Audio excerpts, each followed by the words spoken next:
आदि योगी learning point channel पर आपका हार्दिक स्वागत है। तो आज हम आयोग पढ़ेंगे, राज्य सूचना आयोग के बारे में।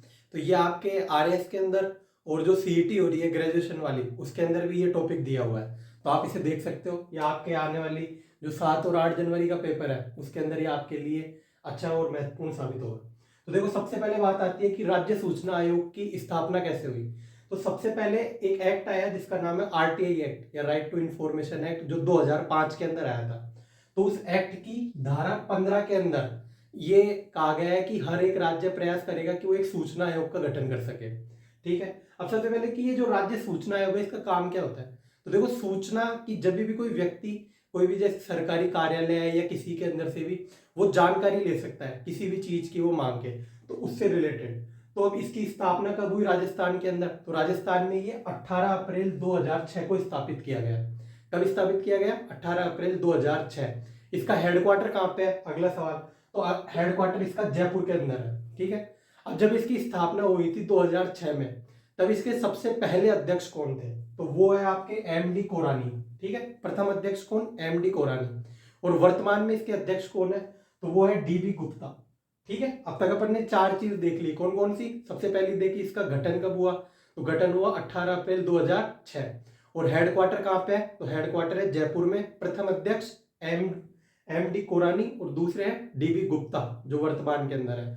और यह आरटीआई एक्ट की धारा 15 के तहत स्थापित है। ठीक है। अब आगे देखो, इसके अंदर कितने सदस्य होते हैं। तो यह 10+1, 10 का मतलब 10 तो सदस्य है। ठीक है। 10 तो सदस्य और एक अध्यक्ष, तो ऐसे करके इसमें 11। अब वर्तमान में एक अध्यक्ष है और 4 सदस्य है। ठीक है। अब आगे है योग्यता कि सूचना आयोग के अंदर अध्यक्ष या फिर इसके सदस्यों को नियुक्त करने के लिए कौन कौन सी हमको आवश्यकता है, उसमें कौन कौन सी क्वालिफिकेशन होनी चाहिए। तो देखो, इसके अंदर वो विधि, विज्ञान, पत्रकारिता या फिर समाज सेवा या कोई अन्य क्षेत्र जिसके अंदर उसने उन्नतता हासिल कर रखी हो। तो ये 4-5 फील्ड है। इन फील्ड के अंदर का कोई भी आदमी ये लोग ले सकते हैं उसकी योग्यता। ठीक है। अब आता है इसकी नियुक्ति किसके द्वारा की जाती है। तो देखो, इसकी नियुक्ति राज्यपाल करता है, लेकिन राज्यपाल एक समिति की सिफारिश के आधार पर करता है। तो इस समिति में टोटल 3 सदस्य है। 3 कौन कौन से? एक तो है सीएम, ठीक है, चीफ मिनिस्टर, जो इस समिति का अध्यक्ष भी होता है।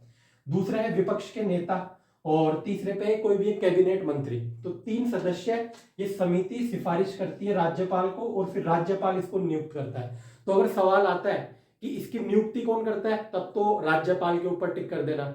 और अगर समिति के सदस्यों के बारे में पूछे, तब हमको ये 3 सदस्य ये याद रहने चाहिए। ठीक है। अब आगे देखो इसका कार्यकाल। तो इसके कार्यकाल के बारे में है कि या तो 5 वर्ष कंप्लीट हो जाए या फिर उम्र हो जाए उसकी 65 साल, या तो वो बूढ़ा हो जाए या फिर 5 वर्ष की उसका कार्य अवधि पूरी हो जाए। ठीक है। तो इसके बाद में अगली चीज आती है कि उसको नियुक्त कर दिया। अब उसको हटाया कैसे जा सकता है, या त्याग पत्र। तो वो त्याग पत्र देता है राज्यपाल को। ठीक है। राज्यपाल को त्याग पत्र देता है।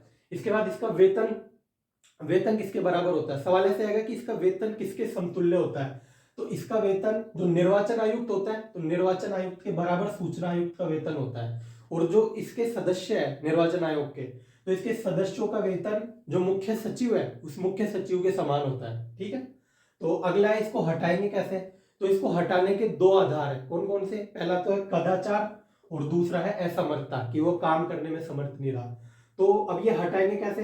तो इसको हाईकोर्ट एक जांच करेगा और जांच के बाद अगर वो दोषी पाया जा रहा है तो राज्यपाल के द्वारा उसको हटा दिया जाएगा। तो इसकी नियुक्ति भी राज्यपाल करता है और इसको हटाता भी राज्यपाल है। ठीक है।